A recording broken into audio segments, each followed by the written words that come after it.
Woo, the Golden Stallion, the man of tomorrow, Sabzu, the rated R radio star, coming from kind of an odder location. So if my audio sounds a little bit different, there's a reason for that. But regardless, this does get recorded in video actually, and it is time for your monthly Star Wars update for Sovryn Tech patrons only, and it's your March one. And of course, there is video and you get to see me. I remember if I shared it last month or not, if I shared the video, but at some point maybe I'll share the video. But you're not going to see anything impressive behind me this time. It's where normally I'm in the BDSM studio and you get to see everything that's, all a bunch of wild stuff going on behind me sometimes. But anyway, like I mentioned, I am with my co-host, of course, Robin Freebeard here, ready to, we're going to dig deep because March has been a hell of a month for Star Wars, even though originally I didn't think it was going to be. Then it ended up being. But Robin, man, welcome Woo! on. Woo! Yeah. Right on. Snuggle bomb, oogie woogie. Yeah, absolutely. Oh man, did you hear? What did they say about season 4 for Rick and Morty? There, I had heard that they hadn't signed it, so they're kind of that's what it was. They're in contract negotiations or something. So, it's in limbo. I mean, and it kind of sounds like Cartoon Network just doesn't know how to deal with success. Yeah, well, you know what, boy, that is a conversation I bet you and I could have because probably we've been around, and there's a lot of truth to what you just said. Even like 20 years ago, they didn't know what to do with success. So anyway, but we're here to talk Star Wars, and there's a lot of Star Wars to get into. Of course, maybe the biggest thing, the two biggest things that happened this month. One is that The Last Jedi finally came out on home video. And well, I shouldn't say finally because shit, I mean, would it have been 2 months that it's even been out of theaters, let alone maybe a month? Yeah, the turnaround on this stuff is getting really short. Yeah, I mean, there's almost no point to it being in theaters, but I'm sure we'll get to that point eventually or something along those lines. But then also, of course, the other major deal, and I think kind of the bigger deal, at least for, the Star Wars sweaties out there, is we finally had the last 2 or 3, depending on how you want to count them, episodes ever of Star Wars Rebels. And these were pretty interesting. And I think we're going to start off talking about that, but we've got some other interesting news to get into, some conjecture, maybe a little conspiracy here and there, and some fun stuff. And I can't wait to talk about the Last Jedi novel as well, which I went in, as soon as I could, I just dug into. And that's a pretty interesting thing to get in. But let's talk Rebels, Robin. Yeah. Man, so okay, we've got the last 3 episodes, or well, whatever, the finale. We'll just call it that because they played it all at once. I mean, right. Even though it chalked up to like 3 episodes.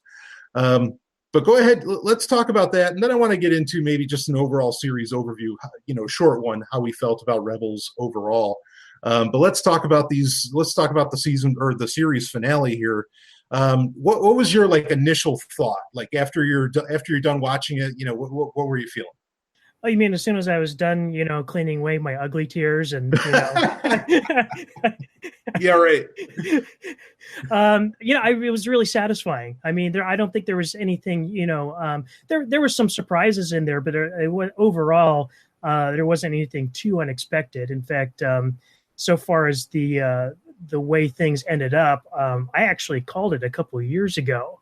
I was only partly wrong in saying that. Which part did you call? A couple of years ago, I said, I'd really like it if the end of the series, they didn't kill off Kanan and Ezra, and that somehow involved them chasing Thrawn off into the unknown regions.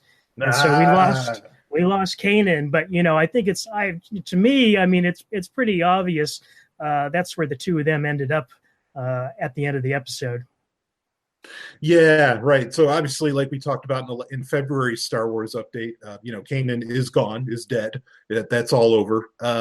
But yeah, Ezra, and that's interesting because I know a lot of people were predicting that Ezra would have to die as well because everybody's saying, well, Luke and Leia can be the only Jedi out there, or at least Luke, and But that ended up not being so, and Ezra's out and about in the unknown regions, and we know Thrawn's alive, which that, for me, real quick, like that was just the one thing that I wanted to really get set in stone. Right. That, yes, Thrawn is still alive. He's still out there. Who knows what the hell he's doing, but he's out there. And that was really key for me because he's my favorite Star Wars character, of course, so I don't want him going anywhere. Yeah, absolutely. No, I felt the same way. Like, in fact, I should have included Thrawn in that when I said I hope that these particular characters survive, because I think they all have like the both of them have a lot of potential still in the Star Wars universe, and maybe we can talk about that. Sure, absolutely. So you felt satisfied at the end of it. I think I have to say the same. Like that, I felt like, okay, this is. I don't even want to say good enough's not a strong enough term. Like it wasn't. I don't want to say it was like great, but it put everything together, and it put a bow on it and everything, and it worked, and I was pleased. Maybe that's the best term to use. I was pleased with how this ended. I don't really have any qualms with it. And it was good closure. Right. I mean, and even that they left things open for continuing the story for some of these characters. You felt like that there was you got a good feeling about where these characters left off at the end. Yeah. I mean, I think so. I guess there's really two things to talk about with this finale. There is the epilogue, as it were, which ends up giving us a shot of moments more or less directly after Return of the Jedi. And then there's everything that happened before that, with everything that happened before the epilogue, which shows us Sabine in the future, and a couple other interesting tidbits. The rest of it, I mean, in fact, we were talking before we went live, and I agree with you. It was kind of just action. It was big battle sequence. Obviously, a lot of money went into this. You get to see the wolves kicking some ass and whatever else. Even though I still think that those are relatively pointless creatures. I get Dave Filoni's obsession, but they're still not really like serving a purpose for me. But yeah, I don't know how much else to really say about it because I'm still, it's in my mind. Also was it the Purgils, right? Are those the space whales? Yeah, the space whales, the Purgils. Yeah, so those things coming in, like, because everybody talks about that episode. What was that, from season 2, where you originally saw them? Right. And everybody's like, oh, that's just an environmentalist episode. Who gives a shit? It's filler. Like, this is just kind of... Right. Well, I was going to say, it was the poster child for filler episodes. Yeah, right.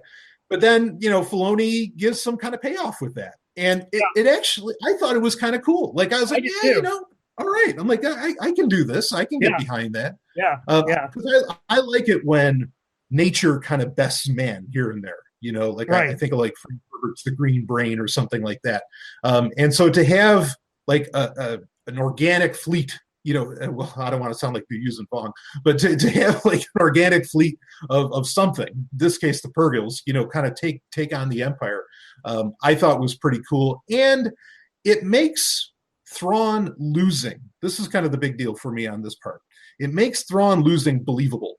Because he doesn't know anything about the Purgils. Like, if it was just the rebels should never be able to beat him because, he's got them licked. He has them all figured out, mentally and whatever. All the Sun Tzu stuff, take your pick. But for the Purgils to be the thing that he doesn't anticipate and that comes in, I thought that was brilliant. It's like, it's one of the few ways you can imagine Thrawn actually losing. Even though he survives it, he still kind of lost the day. I mean, we got another payoff in that it fulfilled the the prophecy of Bendu. Where he tells Thrawn just before Thrawn shoots him and he disappears. He says, "I see your defeat, surrounding you like many arms in a cold embrace." Yeah, that's right. That prophecy, and right, you did get the payoff. I mean, kudos to Filoni for even taking like a filler episode and then making it one of the most important things you've ever experienced. Right? Yeah, and he made it. I mean, like if you could like they really upped the production value on those too, because you look at the ones that were in the original episode and they look kind of cartoony looking, but the ones in the finale here were really badass looking, as they're ramming into the Star Destroyers and, blowing everything apart. They were cool looking. Yeah, I mean, it's kind of sad though because I got like way more pay at the Purgles than I did with the Wolves of any kind. So, but Yeah. it all still worked. Like But I mean, the action was great. Like go ahead. they did fulfill, like when you were talking about, purpose, they kind of fulfilled the same sort of purpose. Just that the Purgo were kind of like, more of like the big payoff, like Sure, sure, but the action scene with the wolves was kind of cool and everything. But here again, like it wasn't as impactful as the Purgo coming out of hyperspace and just tearing everything up. yeah, no, that's fair. That's fair.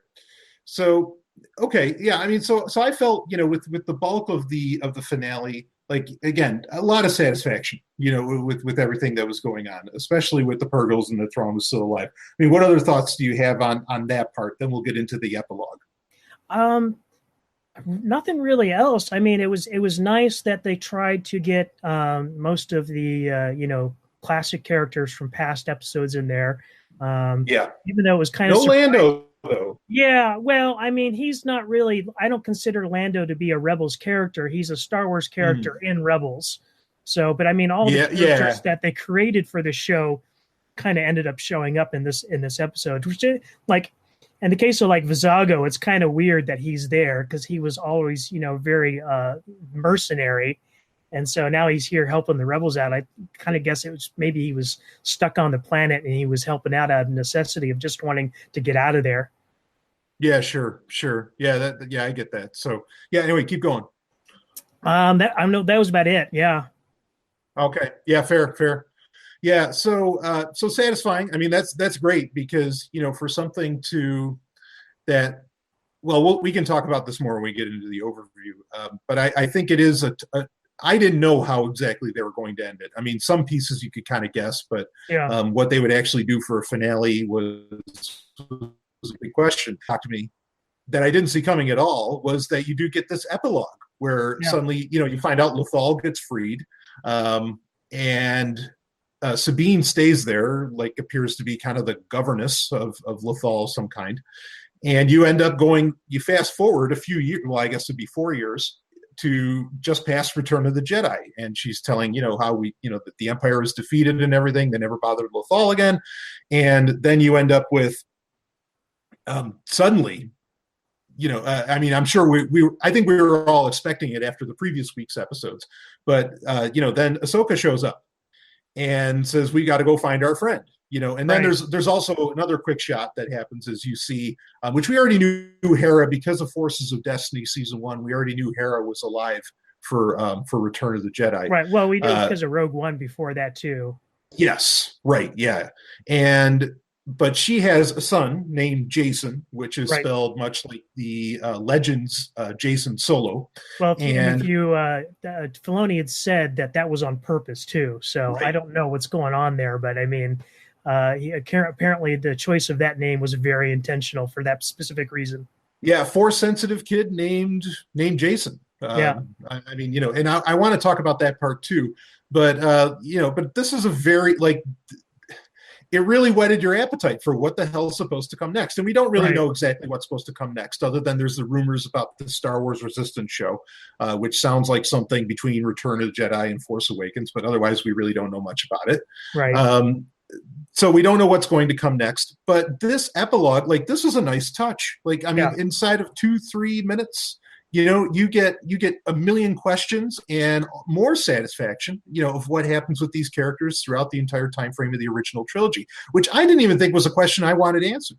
But when they gave it, I felt it, and I'm like, okay, great. This is, this looks good. I mean, what did you think about the epilogue? I really enjoyed it. I mean, here again, it was extremely satisfying emotionally.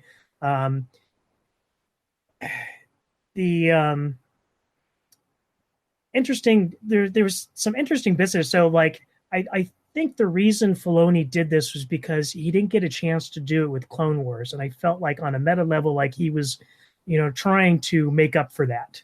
Sure. So that was kind of cool. I mean, because he did, wrap up, sort of stories for the clone troopers too, that were right. So and again, Filoni tries to insert Rex as that rebel we see in Return of the Jedi on the forest moon of Endor. Yeah, Which with is the kind of beard. cool. Yeah, Yeah, which I don't exactly. know if that's canon yet, but I mean he keeps on laying those hints. Yeah, that's been off and on where they said, yeah, it is canon, then, or like they kind of hinted that it was canon, then they said it Right. wasn't, then they Yeah. said it is, and yeah, Yeah. exactly. Yeah.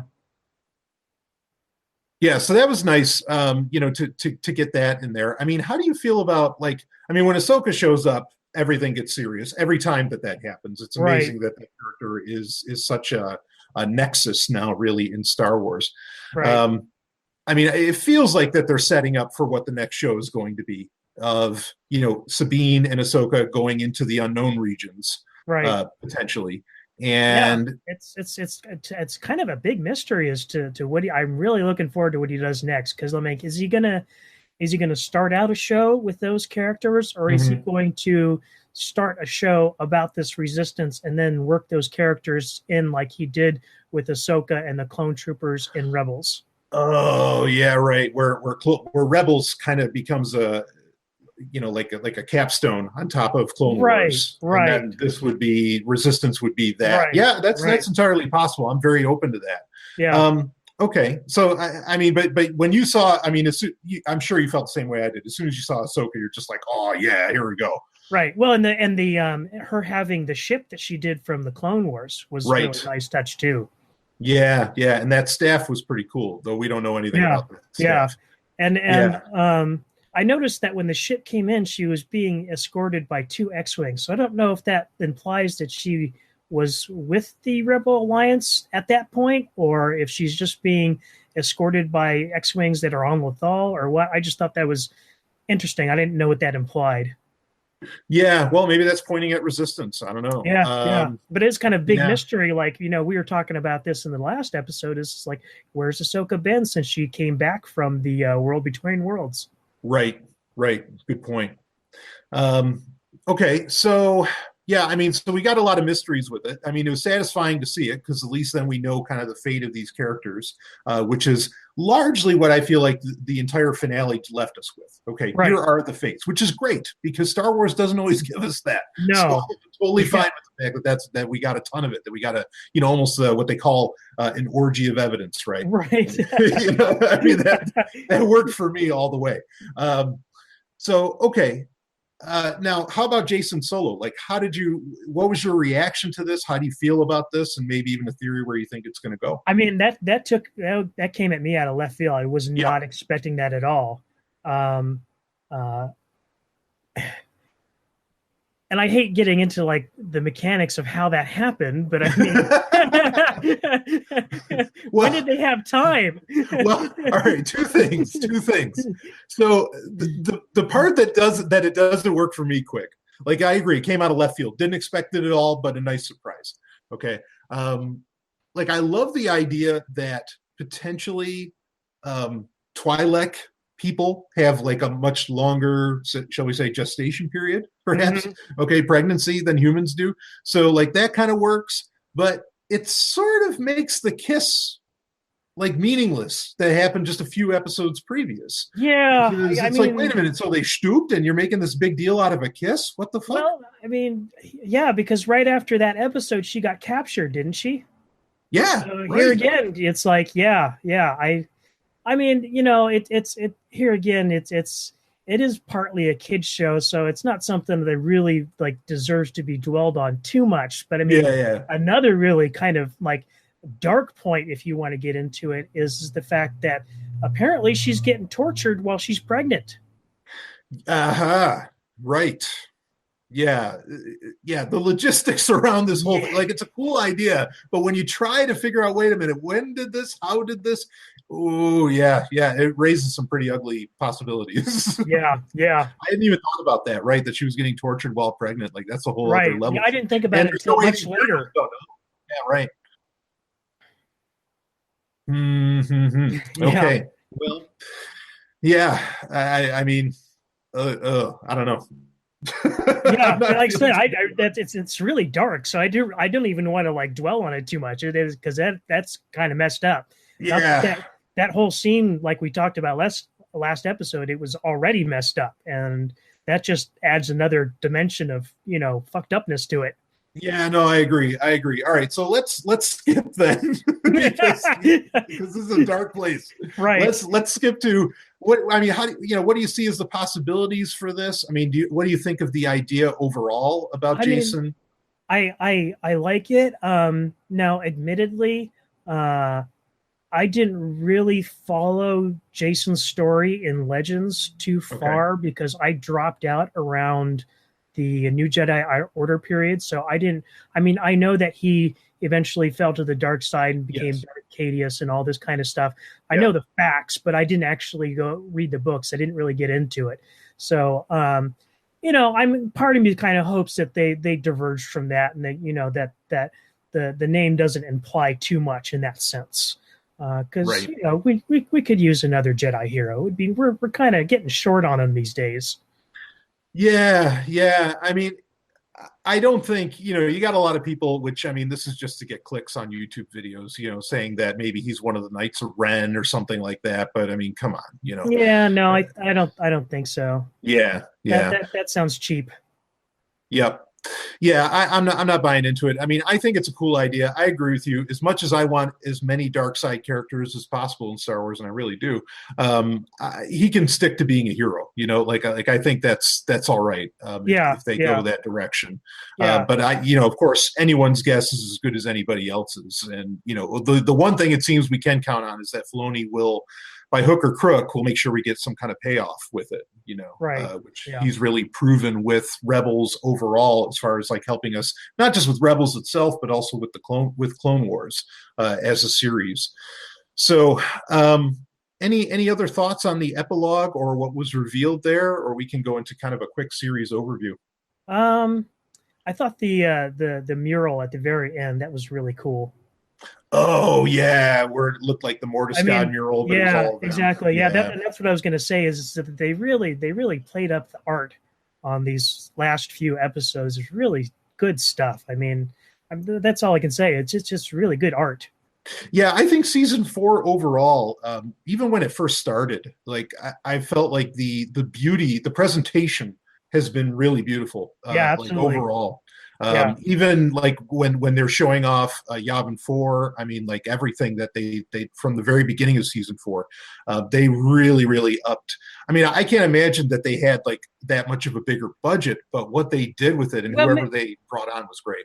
maybe they did because I mean, I remember watching the early episodes of Rebels Recon, and they would often talk about how expensive certain things were, like Mm. doing the cost simulation on Darth Vader's cloak and stuff like that. And in season 4, we didn't really hear much of that. I kind of almost wonder if, like, okay, well, Filoni's proven himself again to deliver a good product. We'll give him the money he needs to finish this correctly. Yeah. So maybe they upped the budget and if they did, it shows and it looks good. I mean, Yeah, it yeah. was a really good looking season And overall. I would think they would have to have a bigger budget to farm some of this stuff, like the 2D animation and the For the Mortis. murals. Yeah, to do that. So I mean, that makes Yeah, sense. yeah. I could believe it. So yeah, that was that mural at the end. I agree. That was really stunning and just kind of a nice. I don't know, like a cast and crew shot that really great shows get to do when they Right, know they're ending. You know what I mean? And right. it worked, but it was a lot more stylish. So Yeah, yeah. yeah. All right. So you want to go into like kind of a quick series overview? Sure. Yeah. So, well, I'll start it off. I mean, I think Rebels, I don't like it more than I like Clone Wars. Clone Wars just had so much scale to it and scope as far as like, I mean, it was just, I think people get lost in the fact of how kiddie it was, how much kid show it was, especially in the first couple seasons. The chronology parts of it are kind of weird because, like, it's not chronological Right. through much of it, and that makes it kind of strange. But like, I think people forget, like, and when you watch it again, like the grand scale at which that series was operating is just nuts. I mean, like it's bigger than probably any Star Trek show, which is about the only thing I could compare it to as far as like having a grand scale. And it's bigger than any of the movies as far as like the amount of worlds that they go to, the amount of aliens they'd introduce. I mean, like all these different things, all these different elements. It was such a huge show, and there were so many other really just cool, badass things that happened in it. And Rebels is definitely the opposite of that. This is a very localized show. Right. Like it's all Lothal, more or less. Yeah, I was going to say that you mentioned that. I mean, it definitely shows a demarcation when Lucasfilm got bought out by Disney, because the whole franchise kind of went in that direction inwards afterwards. Right. Because like a lot of the legend stories I remember we've talked about this before. About a lot of the legend stories had a more epic, grander scale, and you did get that sense from the Clone Wars. Yeah. Whereas Rebels, like you said, it is very much more of a local thing. In fact, it's much more of a family thing. I really to me, it's a show about a family. Yeah, and I do like that aspect of it, and because of that reason, I kind of feel that there's sort of an apple and oranges comparison. Mm-hmm. Yeah, sure. I can understand that. Yeah. I mean, and maybe part of that comes from the fact that Disney did decide to do this, one canon idea, like that everything's canon. And so to keep everything from affecting everything, they went very insular. And I could believe that like that's a recommendation, and that Filoni would respect this canon idea because no one else will at Lucasfilm, and keep it insular like that. I could imagine it, but I do miss that scope that Clone Wars had overall. But that doesn't mean. But I think you're right. Apples and oranges. I mean, that doesn't mean. I think the show was very, very good. I don't know if I'm going to call it great yet, because I want to compare it to some more Star Wars animation as we get it, and I'm certain we're going to get it. Them making it more local and more about a story about a family did give them the opportunity to pull off that ending the way they did, because you notice that they were very careful to say that the uprising in Lothal was not an operation being done by the Rebel Alliance, because we get that opening crawl in A New Hope saying that what we now know as the Battle of Scarif was the first victory by the Rebel Alliance.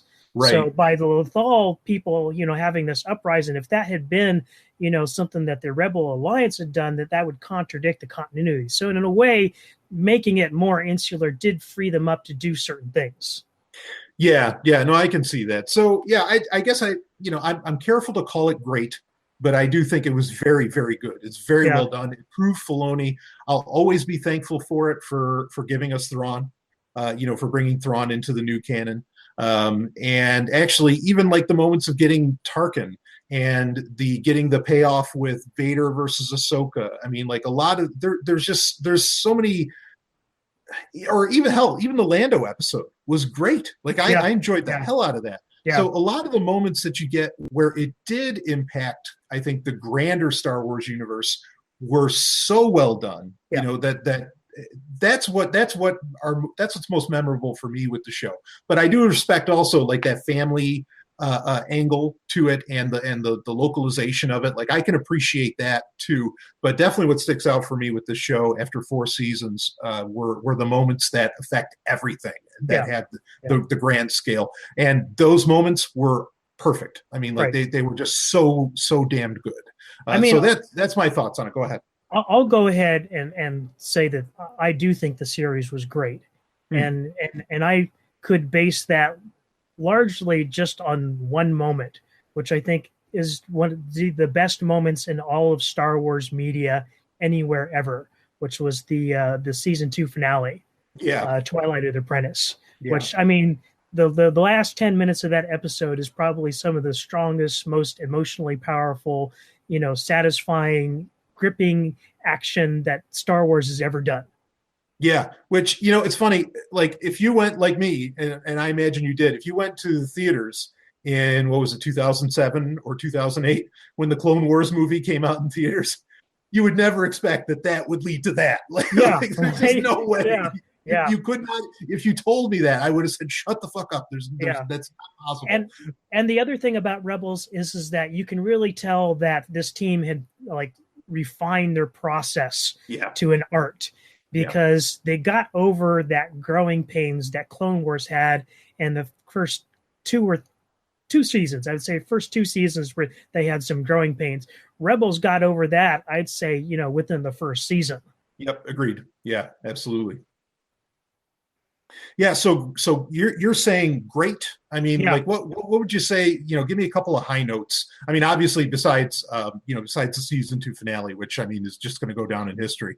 Uh, but like a couple other high notes of the overall picture that you felt like gives it that greatness. Well, I mean, like I did talk about this already, but like I said, that I really, I mean, the family aspect really resonated with me. Yeah, These sure. characters really resonated with me. Um, and and this is a personal bias, but this show happened to me at a time in my life where things in my family were like falling apart. Yeah, sure. And so like to like I like my one of my favorite characters is actually Hera. And that was just because it was just a strong resonance of that that motherly aspect that Yeah, she yeah. has, that she they did so well in this show. Yeah, absolutely. I mean, she became the cornerstone of the series, which I Yeah, remember like in maybe parts of season 2, it seemed like, well, are they going to do something with Hera or what? Like, what's right. the deal? And boy, you find out, hell yeah, they will. Yeah, They I made up mean, for that fast. she really was kind of the backbone of this entire group of people. I Yeah, mean, I don't I could have easily fallen apart if they left that character aside. yeah. All right. You got another high note? Um, something we didn't mention in the finale, but like all the stuff with the Emperor.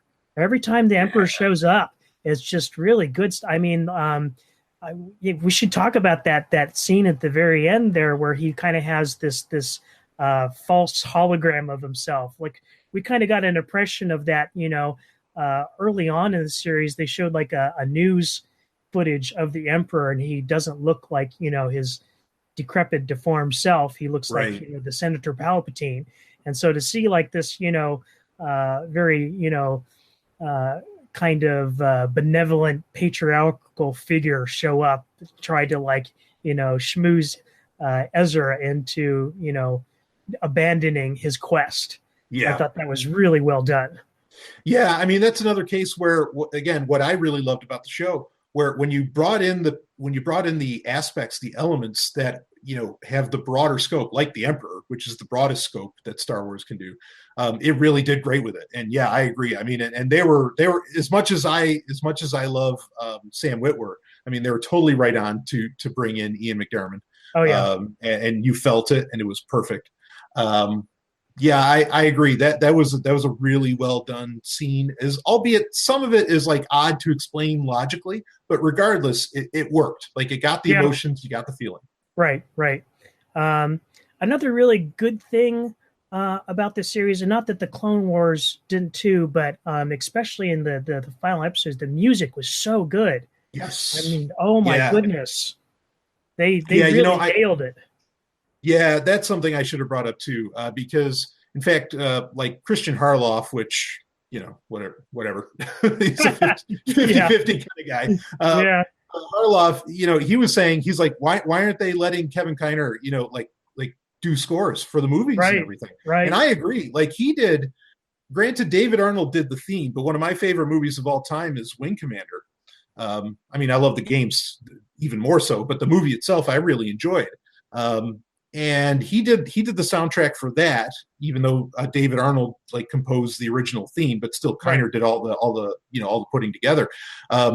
So I know this guy can do epic, and this Yeah. guy can do the big space stuff, and he can do live action, and absolutely, because yeah, some of like especially some of the weirder moments, like when they were going to that whatever the original Lestat homeworld or something, some of the music that they Clear song. used, Yeah. yeah, very strange, but like unique. It still felt Yeah. like Star Wars, but very Yeah. unique cues that they were using. Kind of like the stuff the only thing I could compare it to is when Jerry Goldsmith started adding shit into Star Trek, Right. like with the motion picture and so on. Right. So yeah, I agree. The music for Rebels was top notch. That Yeah, totally deserves mentioning. yeah. Okay, how about do you have a series negative? Do you have a one big negative? Um, there was Filoni does have a tendency to do a lot of this sort of fan service stuff, and it doesn't always come off well. Mm-hmm. So, when the Dark Troopers from Dark Forces showed up, they were a big disappointment. Yes, And the I same agree. thing with they turned the World Devastators into basically a space tractor. That was Yeah, disappointing. yeah, right from Dark Empire, and they just screwed Yeah, it up. Yep, yeah, that's a good point. Yeah, I got there was a point in the series where I got a little tired of every Rebels recon. They're like, oh, we took this right from the Ralph McQuarrie paintings. It's like, well, that's nice, but come on, guys. yeah, yeah. Like that's not gonna after the 10th episode that you do that, it's not impressing me anymore. Right. And I mean, I get it, but yeah. Um, yeah, I I mean, did go ahead. appreciate that aesthetic though.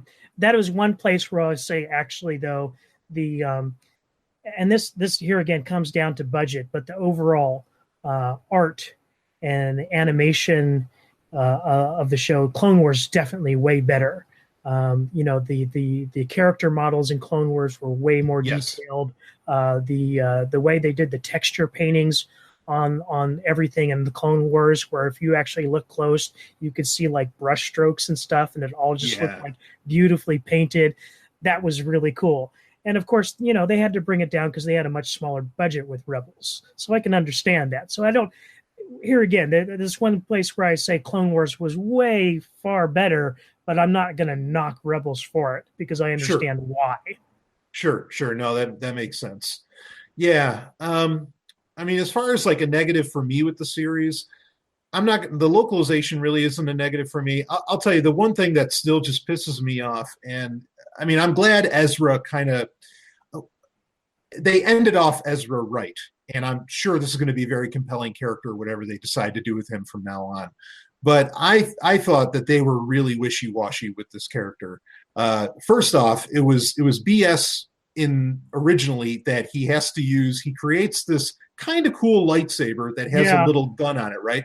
And right. I've talked about this before, but it's BS that the thing is only like a stun gun. It's like, dude, you're taking on the Empire and you're messing with pea shooters. Like what is? And it's all because it's all because they don't want to show kids killing people. Right. You Well, know he what I also mean? had that silly slingshot thing too. Yeah.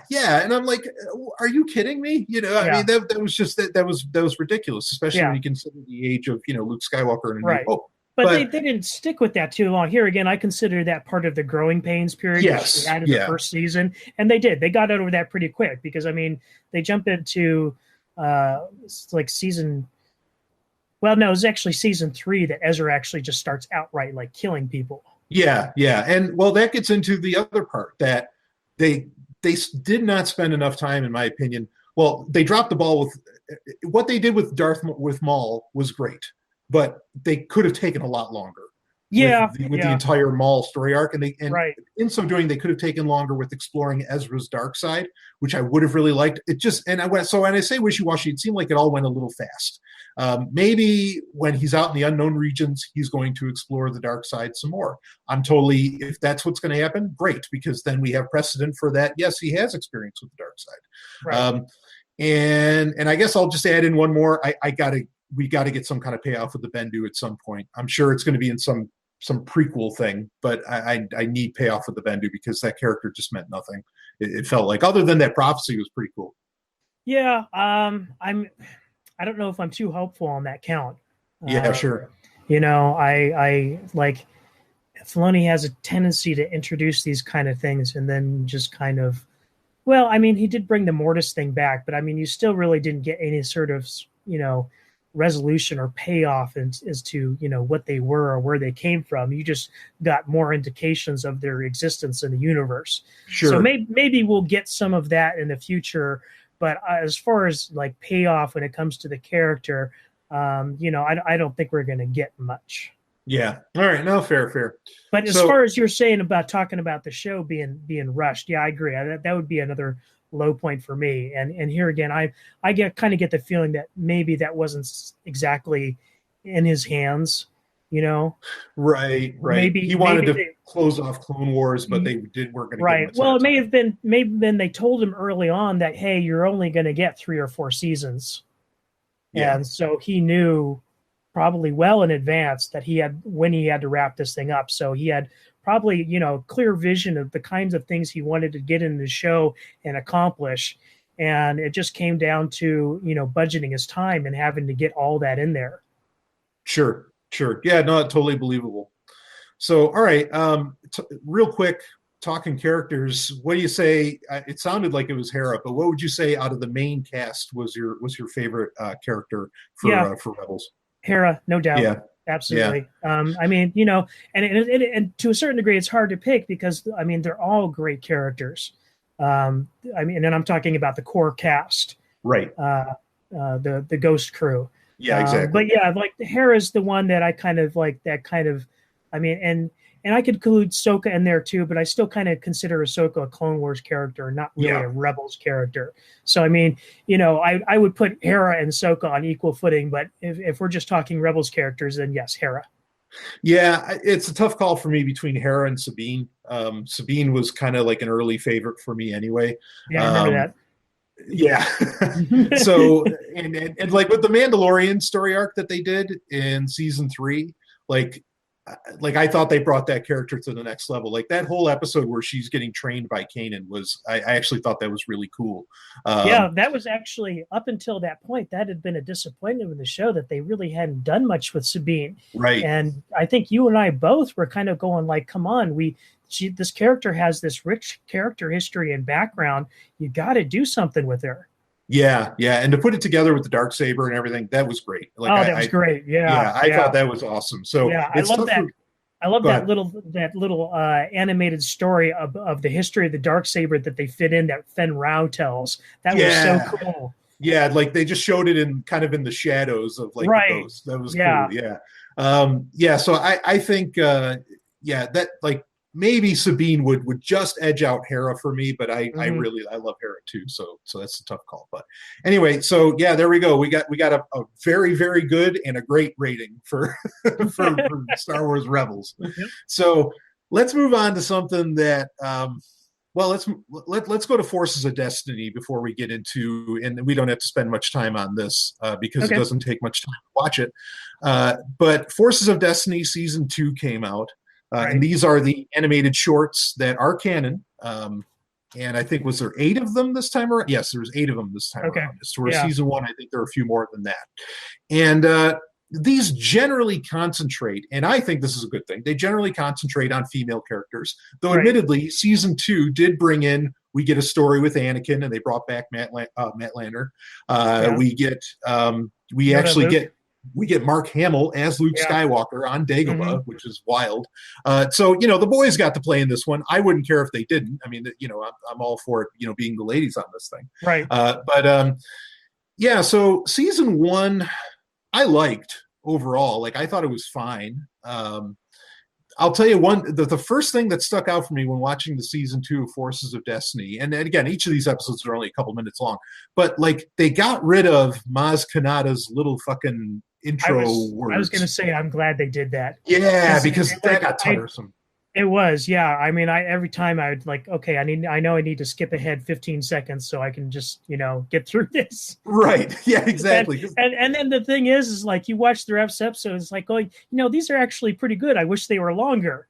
Right. Maybe yeah. you could take some of that front-loaded time they do with the Moz stuff and actually make the episodes longer. Yeah. So yeah, we kind of got that. Like season 2, better than season 1, I think overall. There's a lot more.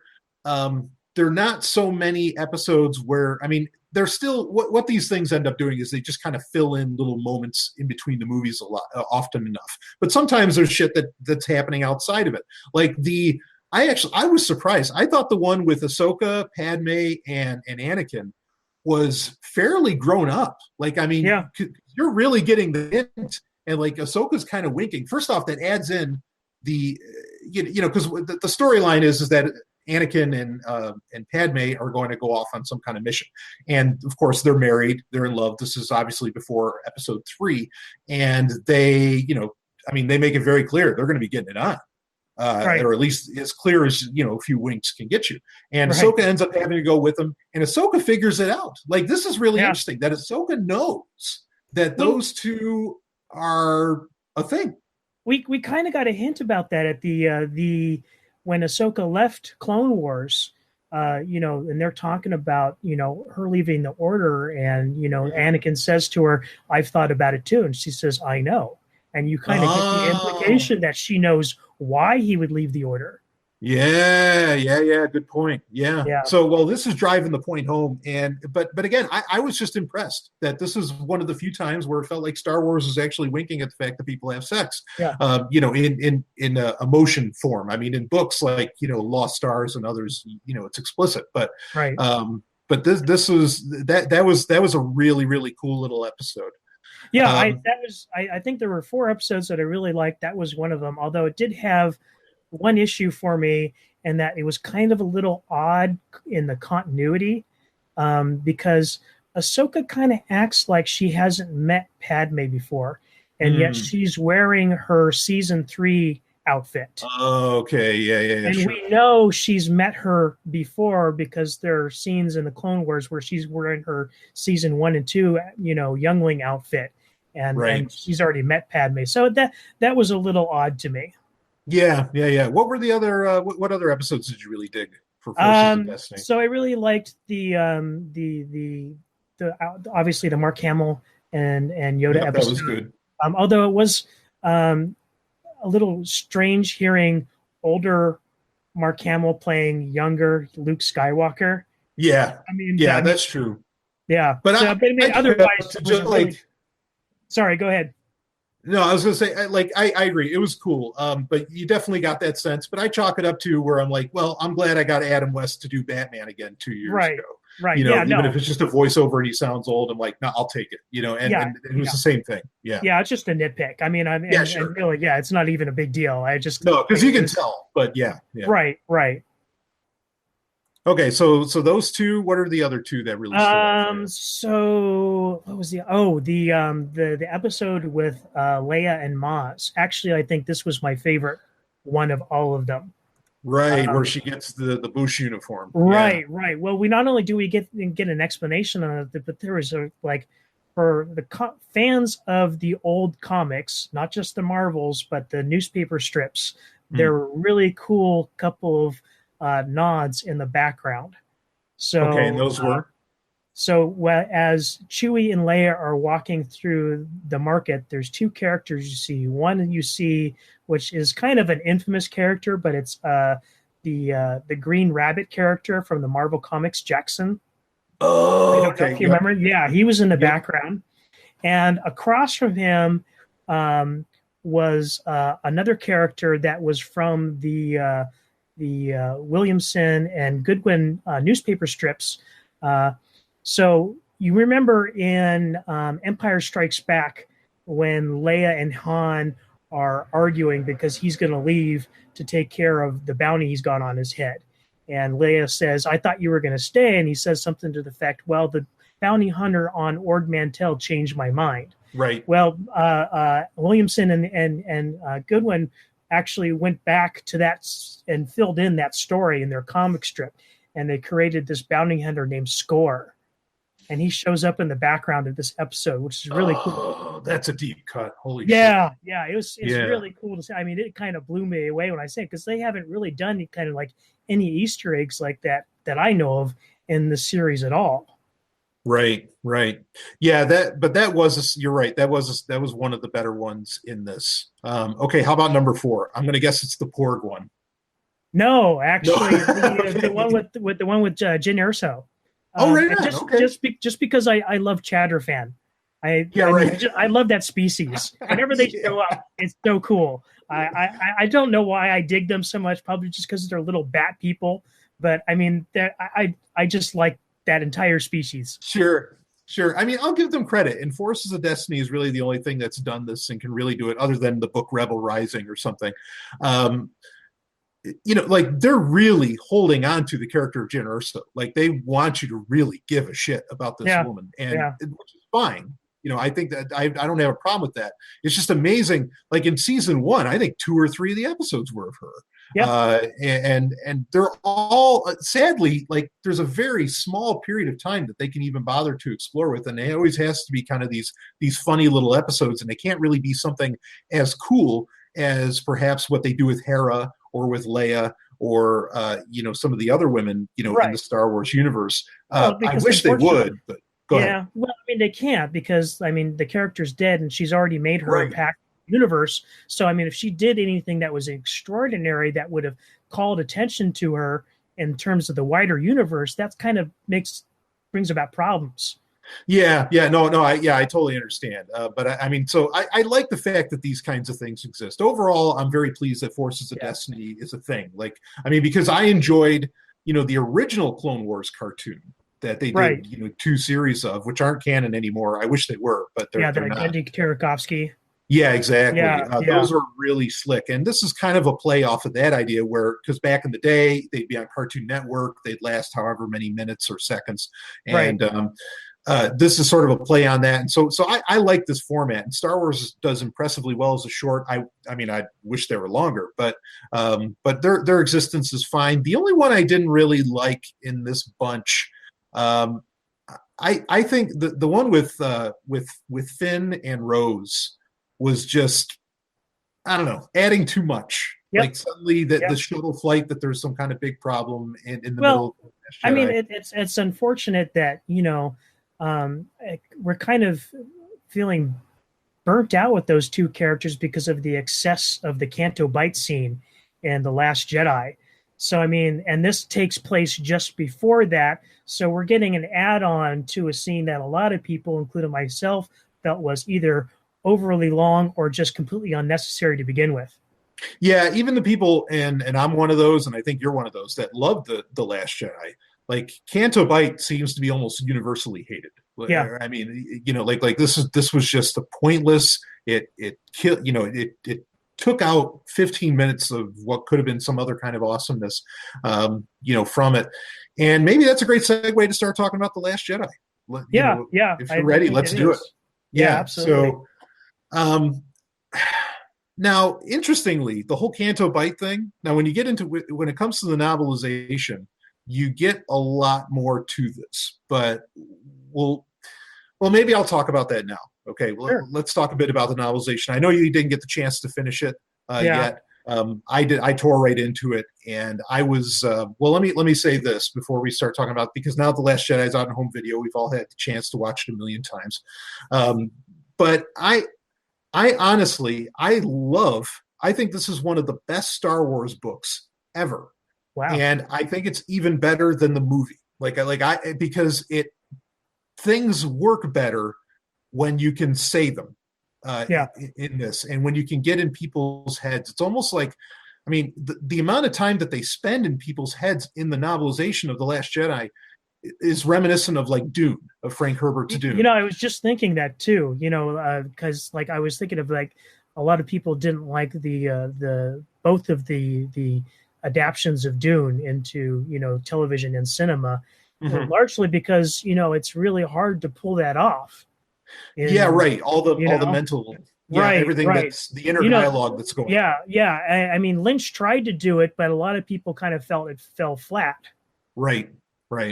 Yeah, which of course, I love David Lynch's Dune, but we're on the same page. Yeah. So, but in any case, you get a lot of the inner dialogue in The Last Jedi book, and it's one of the things that really brings it to the next level and actually helped me appreciate the movie even more when I, as I watched it after reading, or more particularly listening to the book. And part of that is because, one thing that you don't really get in the movie that the novel brings on is, particularly with the character of Rose and Finn, you get a lot more of Finn wondering, how's Rey doing? Where's Rey? You get that hinted at in Last Jedi, but what you don't get is Rose is really sick and tired of him talking about Rey. And she kind of it's over and over again. And there's whole scenes added in where she's actually telling him, will you stop worrying about this girl? Will you stop, and because it's pretty clear, I think, that Disney is taking the Rey and Finn relationship, like they're breaking that up. Like that seemed to be an original idea. Rian Johnson tore that apart. And if anything, we're looking at maybe like Rey and Poe or something. Right. But that was interesting because you got a lot more of that, a lot more explanation of that. I don't know how involved Rian Johnson was with this novel, but it feels like a lot of the explanations that he had to give that he felt he had to give after The Last Jedi came out and everybody was giving him shit. A lot of that is in this book. Now, it should be mentioned, this book ends up getting published 3 to 4 months after the movie comes out, and there's a lot of reaction time. And I think that there's a point to that because the book is called specifically The Last Jedi, the Expanded Edition. Right. In fact, that's the first time I've ever heard really a novel get garnered that kind of title, where it's the expanded edition, to let you know. And I think it's worth reading, for that, because, and maybe, I could totally believe that they added in a ton of stuff after fan reactions, and that's why they waited. Yeah. I think that's totally. I mean, I was thinking along the same lines. I'm actually rather impressed with how much you enjoyed it, because I wasn't really expecting much from it. Well, that's the thing, especially because of that marketing aspect where they're trying to, sort of like, clean up afterwards things that they felt that they couldn't do in the movie, or things that, I used the word fan service earlier, and I wasn't using it in a negative connotation, and I'm trying not to here, but I mean, it does very much seem like that what they're trying to do is like, hey, like, we realized a lot of people didn't like this movie, so we need to, as an olive branch, do some fan service in this novel. Yeah, well, I mean, they definitely did that, because some of the critiques I have of the film that I originally had of the film, and people can listen to my review from December on the Sovryn Tech Prime episode, where I spent half the episode talking about it, they really resolved like most of those things. Yeah. Even Canto Bight came off a lot better in text form than it did, on the screen. Like, it didn't feel like it didn't feel as much out of flow in that case. It was still kind of boring to listen to, but yeah, you got a lot more with what was going on in the heads of Finn and Rose that I think maybe made it a little more palatable. But the first half of the book, I mean, you get you get his funeral, which it's not that big a deal that they make of it. Yeah, I did get to that part. So, I mean, right. Yeah. Yeah. And there's the weird dream in the beginning that Luke has where he's dreaming of. Right. I did think that was interesting. Yeah. And they even used, it was interesting, his wife's name was the name of one of his lovers from the old expanded universe. Right. Which I thought was cool. But the person they used was what was her name? Played by Koo Stark from A New Hope. She was a character. Right. Yeah. Well, I forget the character. Oh, I know. Yeah. She was in A New Hope, and she was actually, like, if you watch the deleted scene, she was like in a relationship with another character that they mentioned, and she was the one that actually originally, like, derisively, called him Wormy. Yeah. Okay. All right. Yeah. These are from like the New Hope deleted scenes. Yeah, I remember. Right. Well, those things were kind of interesting, but like the first half of the book, you don't really feel like you're getting that much more. It really is a very straight read compared to the film. But then suddenly, like, once you get to the second half of the book, there is whole new worlds in a very real sense going on. Okay. You get, and the beautiful part, the best two parts of this is that you finally get a lot more references to Leia, Princess of Alderaan, the book by Claudia Gray, which had to deal with Crate, which is where the movie, the ending of the movie takes place. Right. You get that. You get reference to the Battle of Crate, the comic book that came out in January. You get direct references to both of those, what happens there, as well as what Admiral Holdo or Vice Admiral Holdo used to be like. You hear all that. You get all these canon. Yeah. See, that was one of my biggest problems with the Last Jedi, the movie. Is I mean, both interviews and in universe, and and the way that the character got treated, just in a meta sense, I had a huge problem. It felt like they set Laura Dern up for failure because they didn't even tell her about this character's background. In fact, there was an interview where, like, somebody asked her about the book, and she's like, "I've never heard of this before. I don't know what you're talking about." Right. Like, yeah. Exactly. Why did he come to her and set her aside and say, hey, this is your character? Because it didn't feel like there was any continuity between the character that she was and the character she began. And I understand there's, 30 odd years in between, sure. But I mean, they do seem like two completely different people. Yeah, I mean, so yeah, exactly. I agree, and the book does a better job of trying to meld a lot of that. And again, at the very least, it gives you that broader scope of, okay, no, what happens in the comics, what happens in the books, what happens over here does actually matter to the movie itself, or at least to the novelization. The novelization kind of puts all these puzzle pieces together, and it's just such a shame because if they did that in the actual movie itself, not just the novelization, like I would have walked away feeling even better about the film initially, because that was a major annoyance, is that it's almost like Kathleen Kennedy doesn't fucking pay attention to the rest of the canon. And, I mean, and there's a whole conversation that could be had around that, but it was really, so that was nice. Like that felt really good to get that. And it fit so beautifully that it did almost feel like, no, actually maybe Pablo and the guys do have a plan. That we don't always see. The other thing, though, that I want to get, and then we'll get into the movie more. The other major thing is that you do get real history about Snoke, about who Snoke is and kind of where he comes from. And I had heard that, but I haven't gotten anything too concrete on that. So I'm really curious as to what they did with that. Yeah, so basically you get more of this unknown region stuff that we've been talking about this whole show. Okay. And you find out that he was there. He was the right guy in the right place at the right time, because you find out that the Emperor was building a whole separate army out in the unknown regions, which you kind of knew about that from the Aftermath trilogy, like Gallius Rex and all these guys wanting to build stuff out there. Right. And you get direct references to those and to events that happen in Aftermath, which again, it's nice to have all those canon connections again.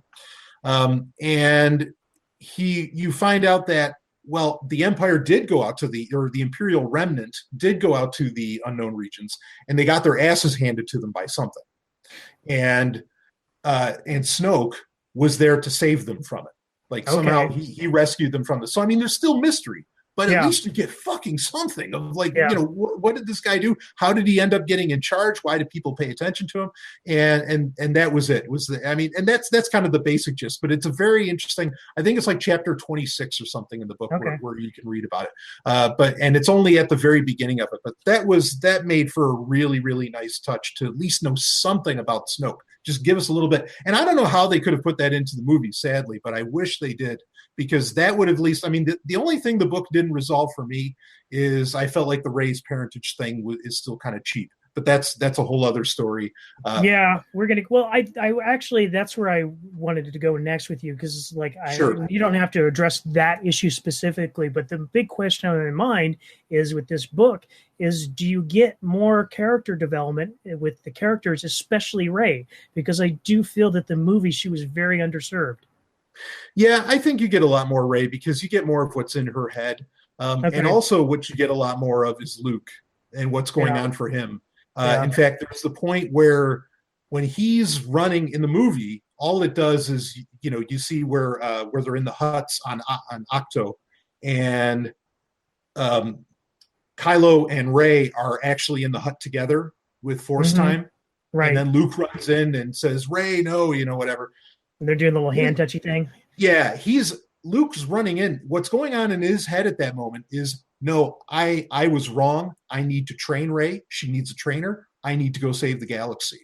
Oh, wow. And that was really cool to get that mindset from him, and to like at least hear that, because, one of the big problems with The Last Jedi, if not the biggest problem, it's the problem that Mark Hamill had. Is that, wait a minute, my character is the hero. What the fuck, what is this crap that I'm just like running away from all the problems and everything? Right. In the novelization, oh no, Luke has his moment. He has his come to Jesus moment, and he says, wait a minute, I'm dead wrong. I have to go train Rey. I need to go save the galaxy. Let's go do this. It's interesting because you get a hint of that in that deleted scene that we'll talk about later. But I mean, It was one of those things where it was so small, it would have, I can't imagine why they cut it out, because they actually only cut out half of the scene and they left the part with Leia in it. But it's where Luke initially meets Rey and tells her, I'm not going to do this. And he just wants to be left alone. And he goes into the hut and he kind of sits down and you can tell he's like reflecting on his circumstances in the past, Right. and he's thinking about Leia, and then they cut to Leia, and Right. she's like, she looks like she's feeling the pain that Luke is going through. Yeah, And, yeah, exactly. and they did that. They only concluded the part with Leia in the movie, because I remember seeing this, and she's just sitting there looking, troubled for some reason. But they didn't have the part before that with Luke, and I thought, Yeah.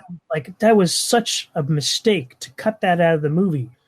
Yeah. Now, most of the deleted scenes that we got from this release were in the book. Like even the scene where there's the interaction between Finn and the other stormtrooper, Mm-hmm. where the stormtrooper ends up congratulating him, and like a lot of that stuff was all in the book, and that was cool that they're there. So the deleted scenes more or less are canon, so they're worthwhile watching. Cool. The one other thing I want to add into this is that it ends better than the movie does, because it doesn't end with Broom Kid. The book ends back on Octo, and you have what are they, the caretakers, those little creatures? Yeah. They are picking up Luke's stuff, that was just sitting, on that rock that he was sitting on after he disappears. Right, like the compass and the stuff. Yes, they collect the compass, and it sounds like they grab his green lightsaber.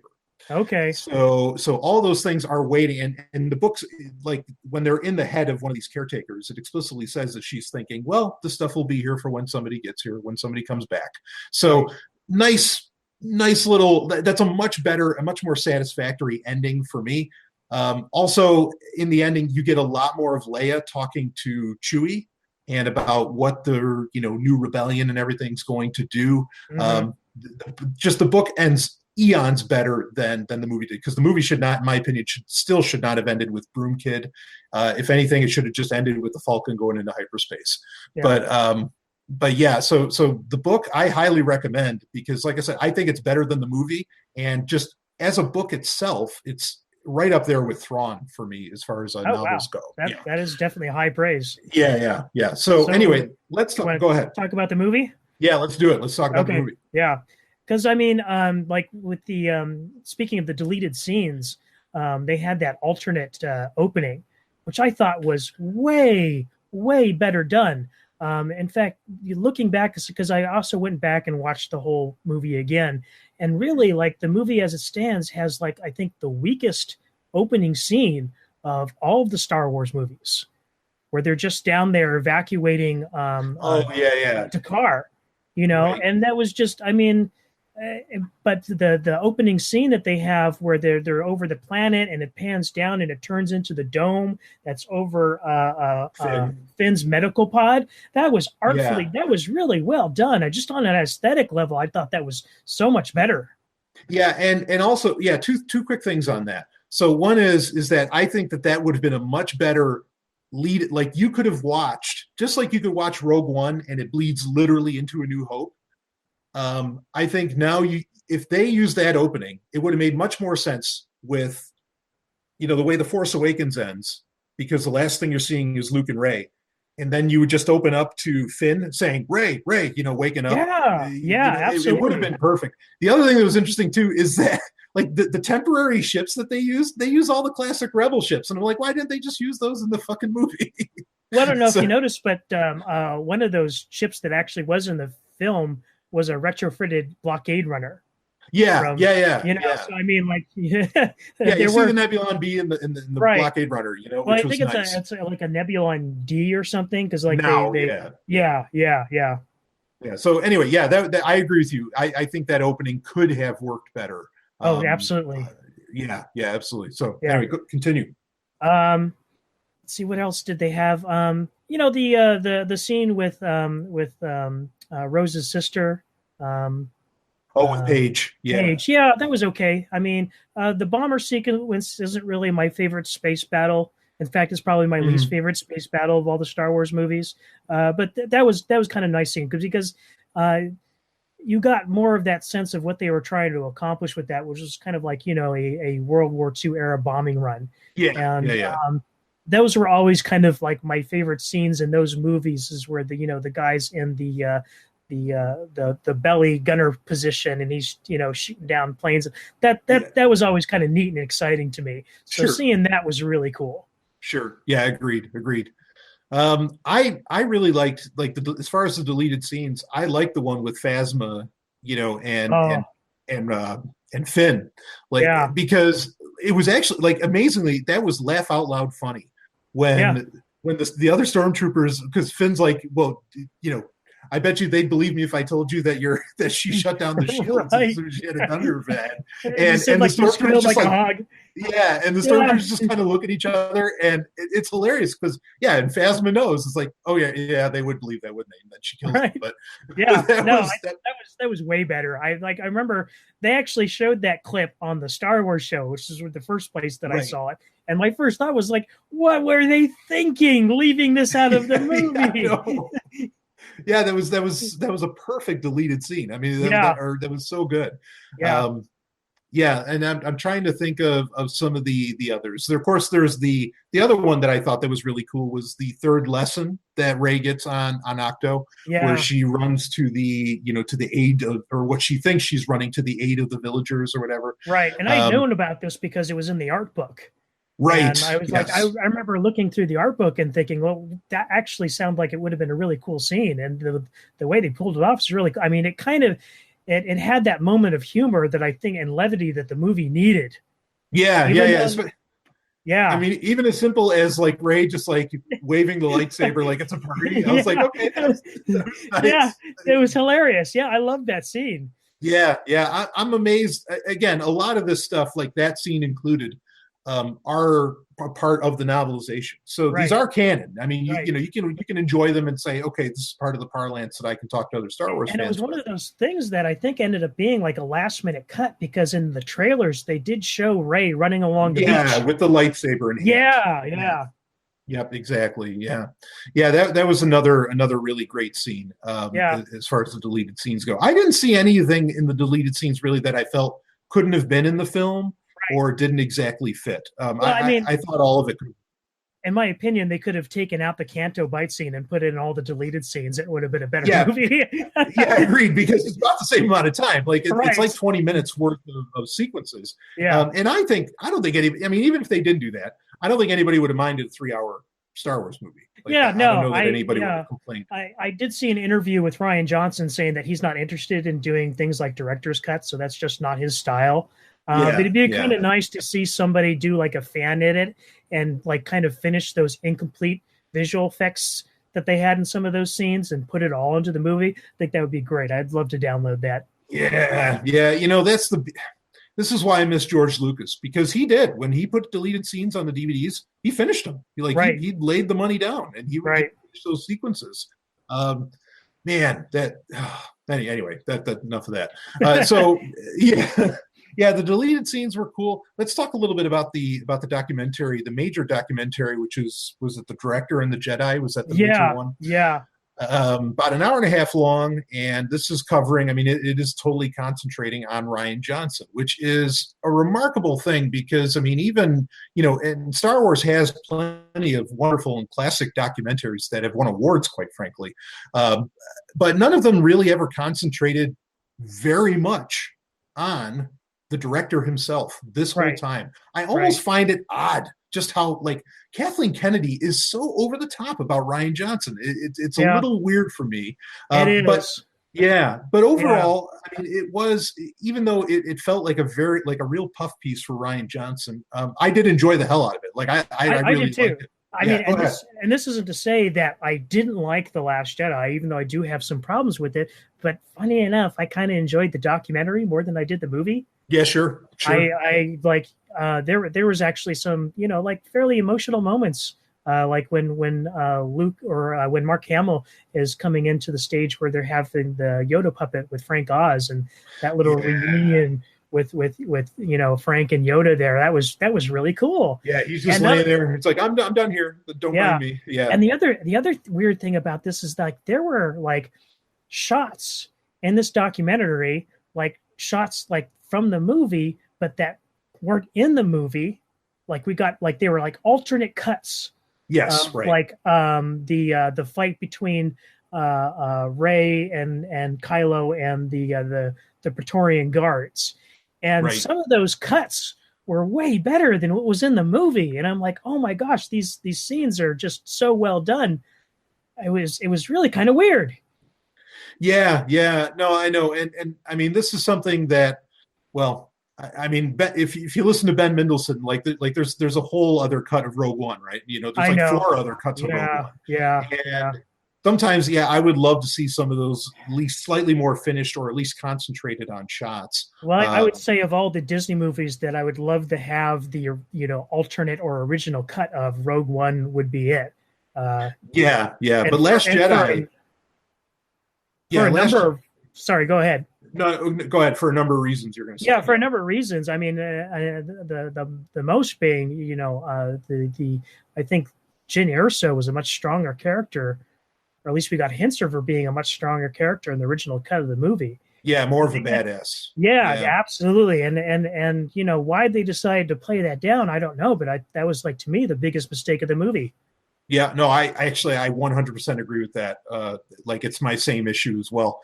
But yeah, Last Jedi, I wouldn't mind seeing those either. This is a feature that they could really take advantage of. That used to be a huge deal. I mean, I don't know how exactly you do it with digital distribution. I mean, because you'd have to create custom software for it. But when DVDs first became a thing, one of the selling features of it, and there'd be a button right on your remote for it, was to actually watch alternate cuts or alternate views. Like you'd see it from a different angle of a scene that you're watching while you're watching the film. And this is really cool. I mean, this is like getting into the movie and like kind of controlling the viewing experience by the viewer. And I wish they would bring that back. And obviously that's totally possible with these films. Oh, I know it's possible because it's been done before. It's really interesting. Sure. I don't know if you remember this, but many years ago, there was a DVD release of Men in Black, where they released a special feature where they did that. They had all these different alternate cuts, and they actually had a feature within the DVD that lets you create your own edit of the movie. Yes. No, I absolutely remember this. I had it. Yeah. Yeah. Yeah, that was right. You could actually you could literally like go into an interactive editing room of sorts that you could control with your remote. And that blew me away at the time. And I'm like, why they haven't done it since? I don't know. Fucking Netflix, man. Like, it's the streaming thing, but I'm so with you. That's what I'm saying. Like to do it, they'd have to create custom software. But that used to be such an exciting thing with a lot of home video releases. Which, by the way, I will say quickly, I'm feeling just real quick. I'm feeling a little weird about buying modern Star Wars Blu-rays. Like I'll buy the sets for Rebels and Clone Wars and all that. Right. But like, because one day there's going to be that big $200 set that's just going to have all 9 movies. Right. And I'm just kind of waiting for that. So I haven't bought the Blu-rays in case, as much as I am a fan of Blu-rays, I haven't bought this yet. If anyone's wondering. So. Yeah, I've kind of gone really back and forth on this issue a lot of times because before Disney bought Lucasfilm out, they did do that Blu-ray set of the prequels and the original trilogy all together, and it was supposed to be intended to be a very completist collection.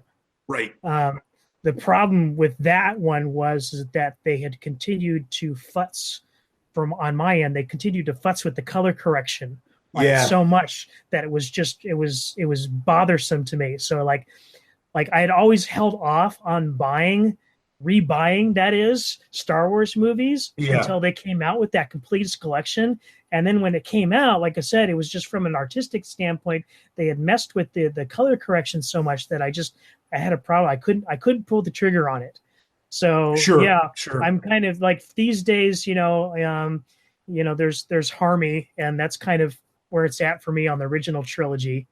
And then I already own the prequels on DVD, so I'm not in a huge hurry to go get those on Blu-ray, and I'm kind of thinking with the same strategy right now is I'm going to wait till 9's done and see what kind of completest Skywalker saga collection they come out with, and exactly make my decision. Yeah, same here. Yeah, same here. That's what I'm waiting on. So, but I'll buy everything else outside of it. But right. Yeah, that's what I'm holding on. So okay, so yeah, that documentary was again, my opinion was it almost seemed like too much marketing for this guy, for Rian Johnson, but it was really, really cool. There was a Yeah, lot of yeah, interesting things to take away from it. The other documentaries that came with it were interesting. They kind of expanded on things. There's the one that's like, is it like 15 minutes or something, where Rian Johnson is explaining to you the purpose, why he made the decision that he did with Rey's parentage. Um, and also like what Luke was really going through. He goes through this huge explanation. yeah. And after I heard that explanation, I was like, oh, well, okay. I like this. I get your point. Like now I'm far more accepting of the fact that Rey's parents are nobody. Granted, yes, JJ could change that. But I don't know. I felt better. I felt better after watching that. You know which one I'm talking about? Yeah, no, absolutely. And this comes back to one of my biggest criticisms of the movie is that, like, even early on, I got some of the core concepts of what he was trying to accomplish with the movie, but I felt that it was so, and I don't want to say poorly executed, but executed in a very mediocre sort of manner Uh-huh. that Mm-hmm. it bothered me. I talked to you this like with shortly after the movie came about the comparisons between Luke's journey in this movie and Muad'Dib in Dune Messiah. Mm-hmm. That's very much analogous in my opinion. And I Sure, I can understood see what he that. was trying to accomplish with that. And so it was okay with me. Like a lot of people were upset what they did with Luke's character, and I empathized with that, but I understood what they were trying to do, and I felt like they could have executed it better. Same thing. And really, even bigger than that, though, was like I had a huge issue with the Dark Side Cave with Rey. Mm. Because and after watching that documentary, I understand what he was trying to accomplish, but what followed after that didn't really fulfill any of what he was trying to go for. So I understand that he was trying to establish Rey as something more than her parentage. The Right. problem is she didn't really get any character development following that really made that concrete. Yeah. And Yeah. that's my problem with it. Yeah. No, I agree. I agree. I don't even have anything to add to that because I agree completely. But when he explains everything, and like I said, he spends a good 10, however many minutes in this little documentary explaining exactly what the mindset was behind all these decisions.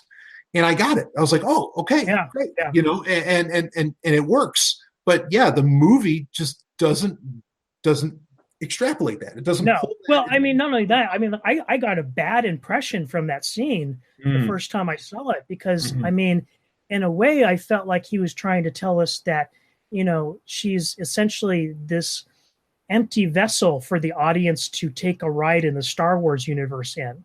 Uh-huh. And she kind of seemed like uh, compared her to some of the criticisms that people gave of the character, the main character from the Twilight series, and I don't remember her name. But a lot of people are Yeah. saying that this character was a blank slate for like young women to kind of fill themselves into the story with, Right. and Right.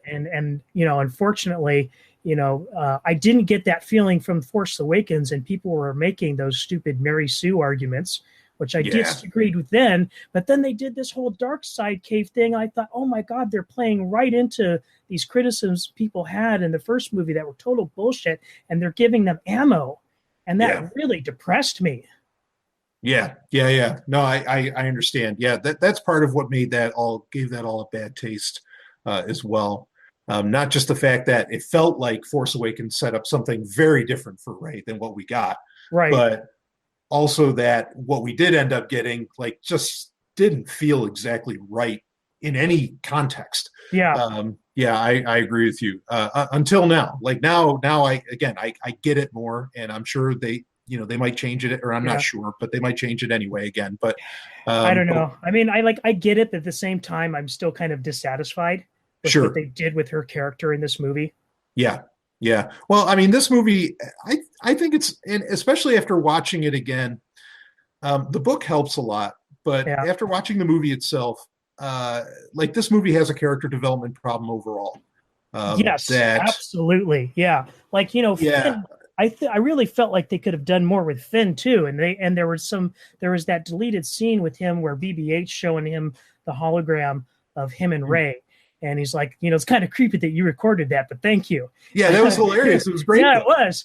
Yeah. And it was building upon Finn's character. And I'm like, oh man, like I really, and like actually Finn was my favorite character from The Force Awakens. Mm-hmm. And I just felt like he was very underserved in this movie. Yeah. And the deleted scenes did serve him though. And that's why it's a shame they're not in the film itself. Yeah, exactly. Because even him standing up to when the scene we talked about earlier, but when he stands up to Phasma, that was awesome. Yeah. What a great heroic moment for the character. The deleted scene with Rose too, where she bites Hux's hand, that was great. Yeah. They should have put that in the movie. Yeah. That would have headed off a lot of criticisms people had about that character too, because I think people's negative reaction to her was because she was kind of like this nerdy character.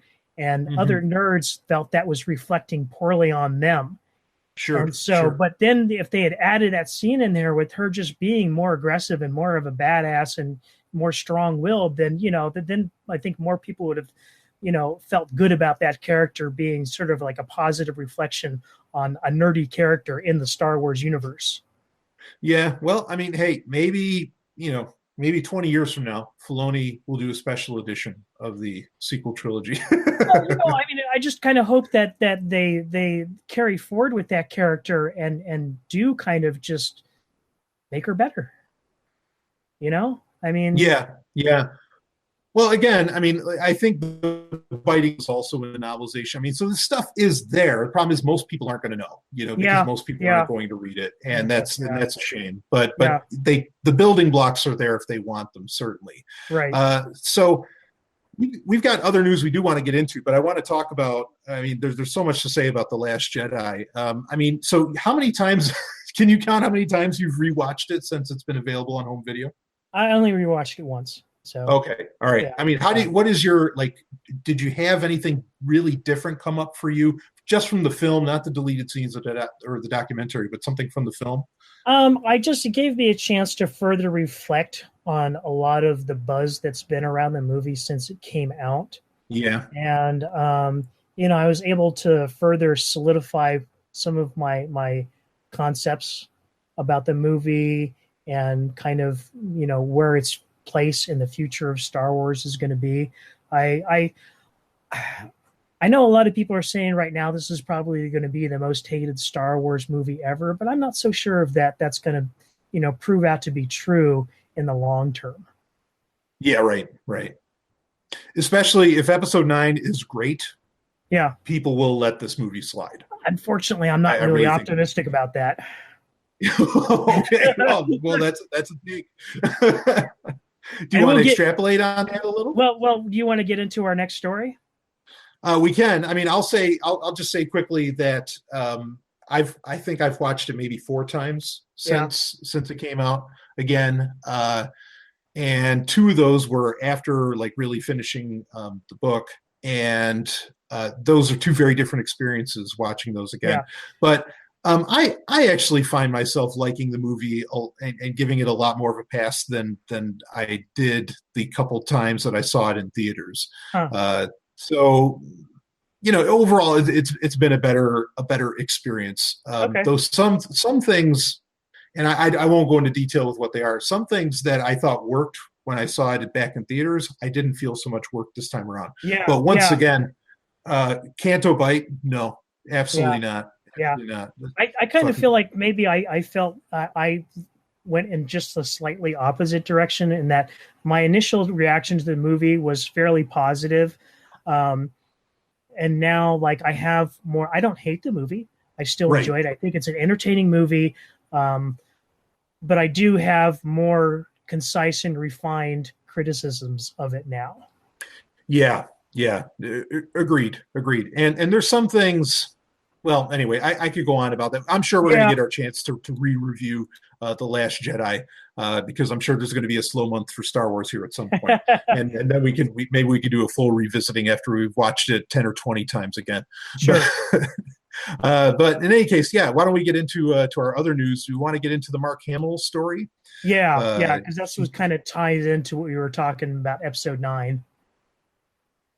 Sure. Yeah. So Mark Hamill came out, and we don't exactly know when he was told this by George Lucas. It could have been in the 1980s. It could have been 2 years ago.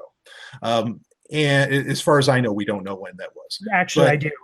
oh, you do know when it was that Oh he said yeah, it. Okay. and Oh, if what you was want, I'll link you to the video. But he did a video with Rolling Stone, it? Okay. which he mentioned specifically that some of the things he mentions in this article that you have, and he said, I just talked to George about this last week, and this video was back from like Uh, December, so it was recent. okay. All right. So Mark Hamill claims George Lucas told him what he originally had in mind, sort of for episode 9, or at least for the end of the Skywalker saga, the Skywalker family saga, as George Lucas would, eventually be, want to start calling all of this.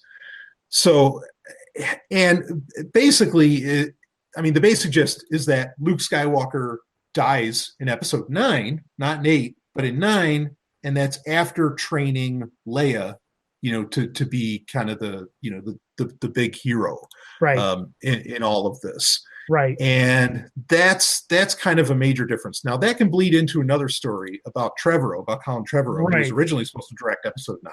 right. But that's the basic gist. What are your thoughts on that, though? Just at face value with what Mark Hamill said. It doesn't surprise me at all. One that the conversation took place, probably fairly recently within the last year. Mm-hmm. Because obviously, it's pretty clear from some of other Mark Hamill's interviews that he had trouble processing Luke's journey in this movie. Sure. And eventually, he came to terms with that, and liked Rian Johnson's direction, but like he did have some initial very serious concerns about where Luke ended up in this movie from where he Right. left off at Return of the Jedi. Right. Yeah. And I can see this. And again, this does kind of lead into the Colin Trevorrow story. Right.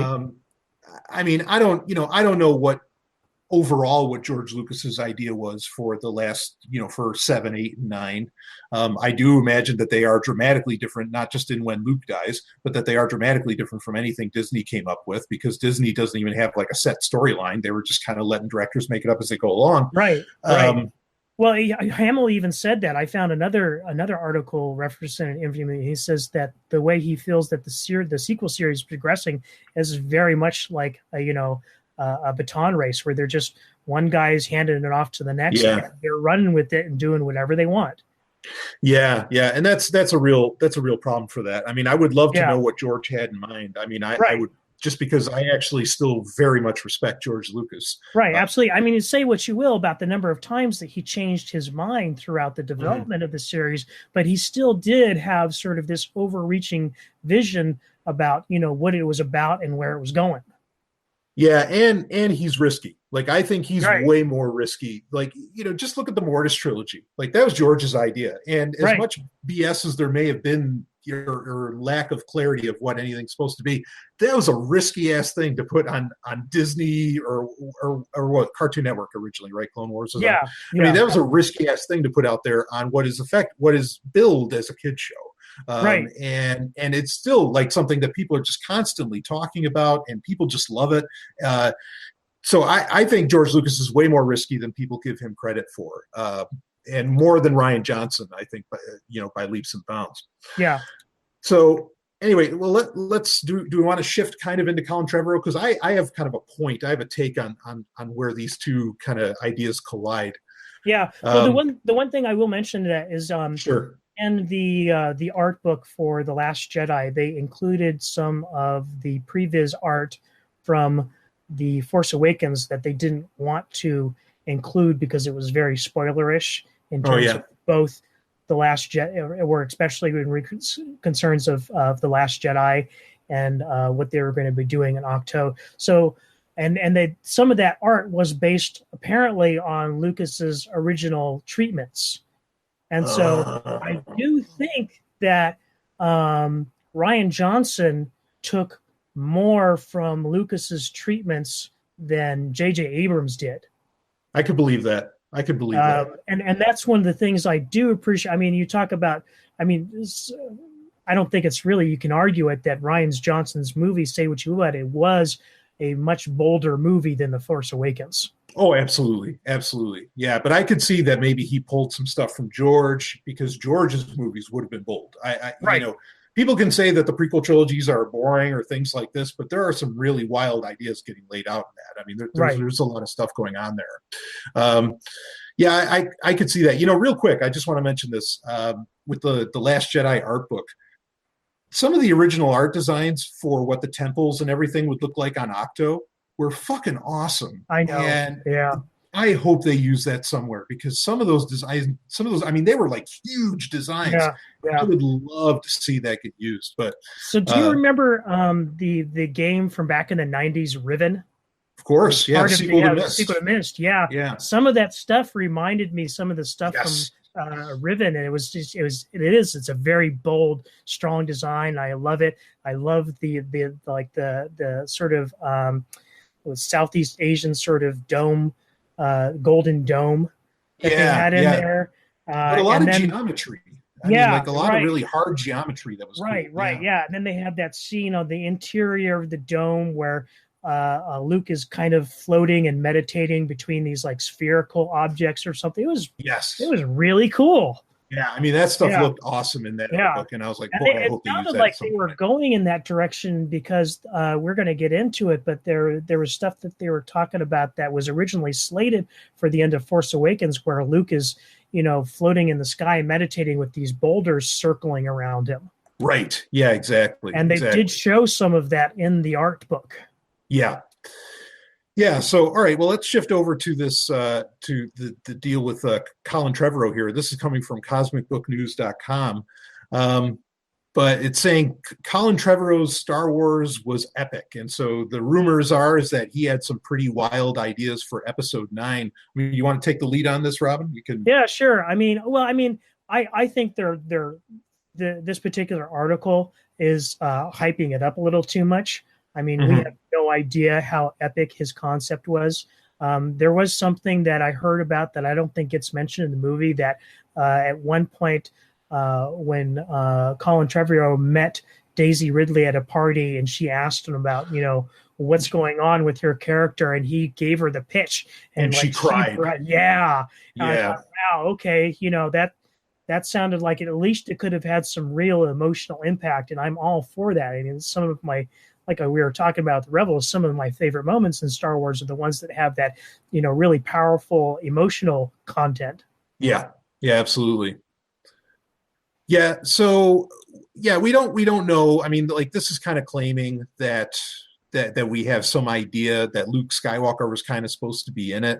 Right. I mean, I'll say this. I think, and I'm not the originator of this theory, but I do kind of wonder if Trevorrow walked away because he wanted Luke Skywalker in his movie. And then they told him, well, we can't give you Luke Skywalker because Ryan's going to kill him. Yeah. But we can give you Leia, and you can have a grand send off with Leia. And like that, that's kind of the idea that people are saying, is that, well, Force Awakens was the Han Solo movie. You know, Last Jedi would be the Mark Hamill, or, you know, would be the Luke Skywalker movie. And then Episode 9 would be the Leia movie.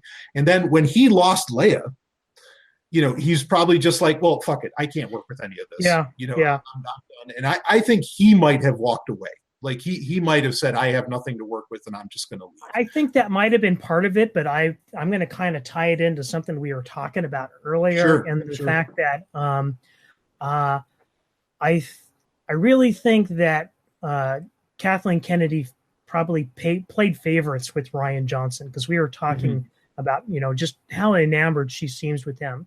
Yeah. And she can't say enough good things about it. She didn't even hype up J.J. Abrams that much, even though you think she would, given that he was, you know, opening up this new trilogy. Yeah, and he's J.J. Abrams. I mean, and apparently, you know, if you give this quote, you know, anonymous inside source any, you know, credit, saying that, you know, one of the things that Colin Trevorrow really fought for was to keep Luke alive into Episode 9. And I could definitely say, you know, see a situation where just Kathleen Kennedy said, no, I like Ryan better. We're going to go with his idea. Right. And so, I mean, it might have just been a mutual thing. It's just like, we just can't agree on this. Yeah. Yeah, I could picture that, and this is the problem with the production of this whole sequel trilogy. Like you said, the Right. Baton Race. Right. It's very. This is not how to make modern science fiction. Hell, this isn't how to make old science fiction. No. Yeah. Um, I mean, and if you need proof of that, science fiction has been able to have broader arcs since honestly the 70s. I mean, with Blake Right. Seven and others, there's no reason you can't do it today. It's almost insulting that it's not being done that way, Yeah. especially with something as important as Star Wars. But yeah, I could see that. And I mean, because, this is the thing is, like, I don't know about you. I love Jurassic World. I thought Trevorrow did a fucking awesome job.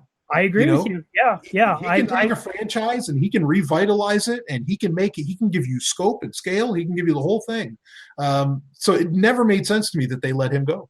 I know. Yeah. Well, in hindsight, I mean, when they announced the news, it was shortly after he did that movie, The Book of Henry, which really flopped. Yes. And a lot of the speculation and like the Hollywood Reporter was this was the reason why he got fired from the job. And like in hindsight, I'm kind of glad. I actually hope that these rumors are true, because it's really upsetting that Lucasfilm would be that susceptible to the Hollywood rumor mill and fire him because he had one movie that didn't perform well, because that's just a shit reason to fire a director. Yeah. No, I agree that, because I mean, everybody's had their. I mean, look at Ridley Scott, in my opinion, greatest director of all time. He's had his shit films. Oh yeah. Oh yeah. But you got to let these guys do their thing. You got to let them be bold. You got to let them make it happen, and then they can make the greatest stuff ever made at the same time. Yeah, and there is some kind of credence given to that with what he's been talking about with Jurassic World 2, basically, kind of making what people are assuming to be digs at Lucasfilm, and that the new Jurassic Park films are built for the next generation fans and not at their expense. So, I mean, you could kind of see them, comparing, what he's working on to, what he had just been, kicked off of. Yeah. In fact, in Hollywood, this kind of thing happens a lot. And I could see that I could imagine where a company, a rival company to Disney, is saying, all right, Colin, you get to wage a one-man war against Disney now. And, and honestly, go for it, Colin. Yeah, do it, baby. I mean, compared to the kind of really underhanded marketing that Disney has done, this is really not that bad. No, yeah, not at all. And boy, talk about underhanded marketing. Maybe when we talk more about the Solo movie in April or May, we could talk about some of that underhanded marketing that's been going on. It's really insulting shit. So okay, I want to skip. Let's talk about Thrawn alliances maybe next month. We'll get into that there. Sure. And do you have anything else you want to talk about with Trevorrow? No, I think I hit all my points. Okay. Yeah. And my main point is just that I think he felt he didn't have anything left to work with, and they wouldn't give him Luke. So I could see him walking away. You know what? The one thing that I'll end it off with is that there was another interview with Mark Hamill where he was talking about Trevorrow and how he was like on the same page with him, and that but he doesn't know what happened, and he doesn't want to know, because there really is no upside to the story. That's kind of my overall takeaway. It's really just kind of a sad, unfortunate situation. Yeah, absolutely. So, all right, let's finish it off with the last two. You had a couple of really unique entries. In fact, one of them is going to be, I'm going to make this a monthly thing that we're going to bring up. But first off, you found a documentary that's getting produced called "Looking for Leia." Tell me all about this. Yeah, I came across this by accident on Twitter, and I can't remember who I saw that retweeted it.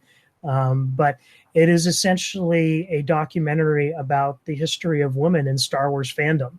Mm-hmm. And that concept is cool enough on its own, but the things that they're really concentrating on this documentary are the participatory fandom aspects. So, like writing fan fiction and cosplay, and really all of these things that, honestly, kind of female fans do better in the Yeah. Star Wars universe. I mean, to be honest with you, like the way most men sort of concentrate in Star Wars tends to be in a more insular sort of manner, where we like sort of, go over all the little minutiae and details and stuff, and we're all really good about dissecting it like we do on the show here. But Yeah. sort of like the really like important cultural aspects of Star Wars, I think women do it better. Yeah, no, I agree. They can bring on the inspiration and the imagination more than yeah, I mean, I fall prey to this. Like, I am such a gearhead when it comes to this stuff, and certainly I know ladies that get that way too, but I agree with you in the abstract, certainly in the Right. convention scene. Yeah, I mean, yeah, look, women bring the party. I mean, Yeah. like, Yeah. as far as the stuff goes, and it's so cool. And I love the fact that there's a link in the show notes for this episode that'll give you like an 11-minute preview of this. Right. And that's really cool. And I think it absolutely fucking needs to be highlighted because, actually I used to complain in the 90s when it was the Star Wars role-playing game that Wizards of the Mm-hmm. Coast was doing the first time they went to D20. Mm-hmm. And the advertisements for that, you saw like a line of fans going into this house where they were just waiting to get in to play this tabletop role-playing game. I think there might have been 2 women out of a total of 60 people lined up going into this house. And I was like, that's so fucking insulting. Yeah. Yeah.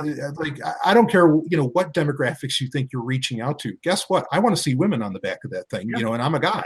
Yeah. Absolutely. And I mean, I'm running a D6 Star Wars game right now with some friends. Half of them are women. right on. It's a 6-person game and 3 women. Fuck yeah, in man. fact, the lead character, the captain of the starship, this smuggler ship, is a woman. So Hell yes. yeah, it's Yeah, there it is. So, I mean, Right, this light right. needs to get shined on, and I'm Yeah. glad that this documentary is getting made. So I do recommend people check it out. And Yeah, and there's go just for it. one small thing about the thing that really kind of pulled at my heartstrings, and this is that they go all the way back to the 70s, the late 70s, with these Star Wars fanzines.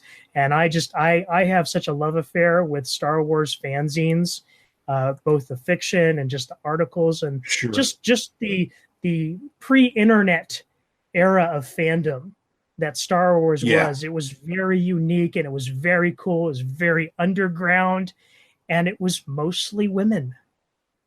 Yeah, yeah.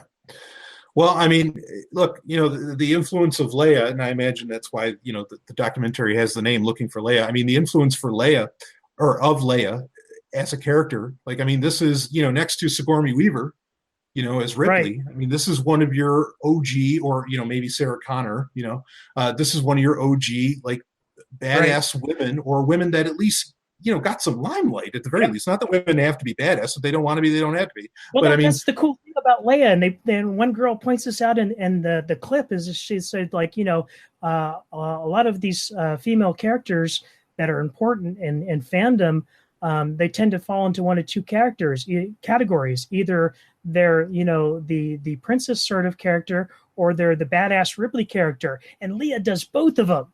right. And there's still Yes. not too many examples of that. And she was one of the first. And so that's just, she's such an important, groundbreaking character. Yeah, yeah, absolutely. And so I could see where, even though it's just the one character, and that has been a flaw that fortunately Disney, at least this is one of the good things they've done, is they've, Right. Dramatically increased the amount of women in Star Wars, Right. in the saga. And, but, even though it was just one, the character of Leia was that great that, yes, it would inspire an entire fan base of women, into the fold. I think that's awesome.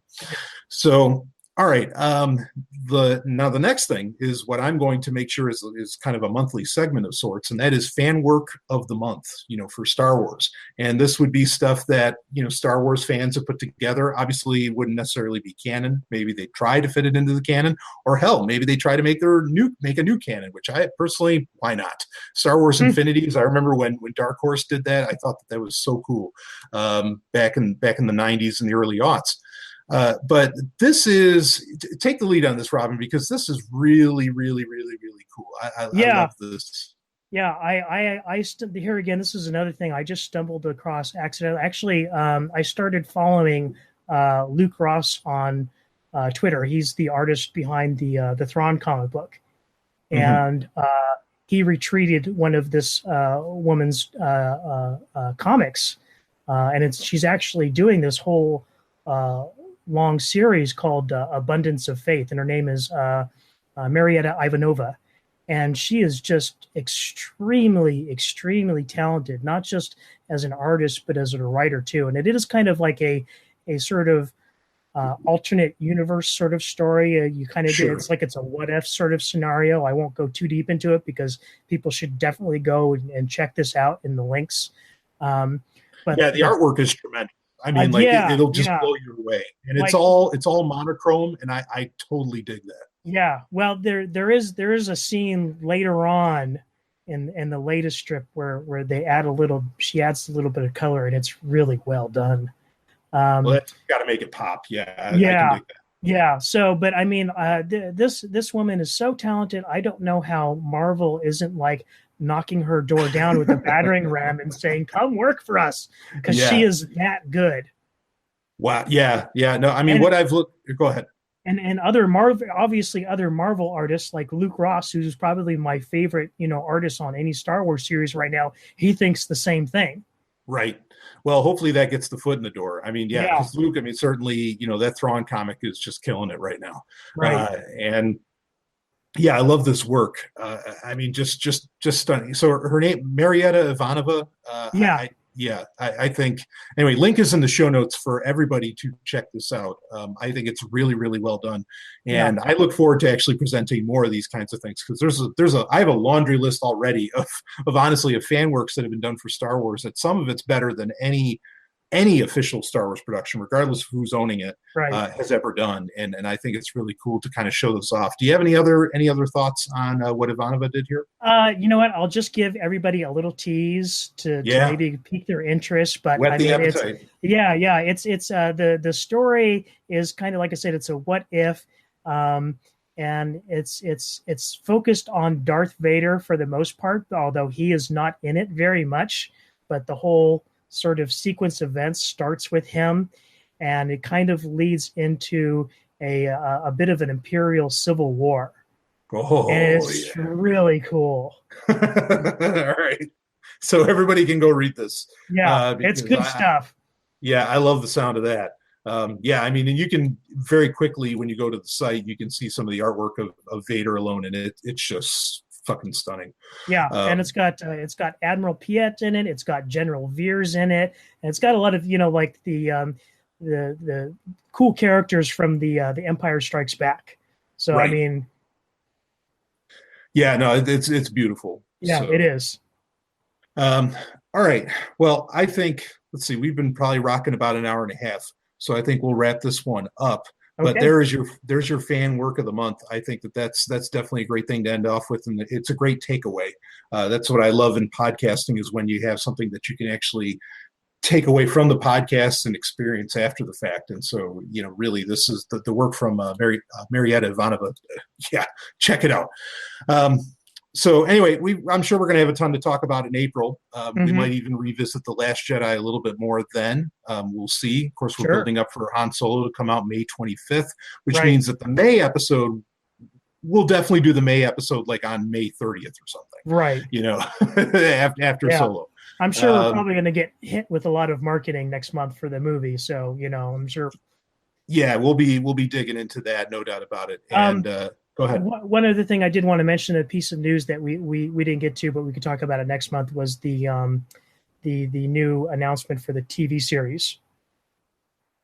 Oh yeah, okay. Well, we're gonna have to we'll dig into that, which we're gonna get a TV series with the streaming service coming 2019. It's happening. Right. And we'll talk about that more probably in April, and I'm sure we're going to get, I'm not sure, but we might get more details that we can discuss. I certainly hope so. Yeah, I mean, and it'd be the time to do it, because with Solo coming out, deluge people with Star Wars news. So that's what Disney should be doing. Right. So we'll get into that, and of course, any other news. There's some other interesting stuff we didn't get to this month, but that we'll put off for next month, and we'll probably talk a lot more comic books in April as well. So if you're wanting to get reviews of all those, we will do that then. Yeah. So anyway, Robin, man, this is some of the most fun I get to have every month. I know, me too. I get to talk Star Wars with my brother. So how can you go wrong? So thanks as always, man. It's always a pleasure. No, thank you. And if people do want to find you, your Twitter handle is in the show notes. If people want to connect with you on this stuff, which some people have, they've been tweeting at us about Star Wars stuff, which we're always happy to talk about that. Mm-hmm. So anyway, that'll be it for this week, everybody. I will see all of you, or we will see all of you on the other side.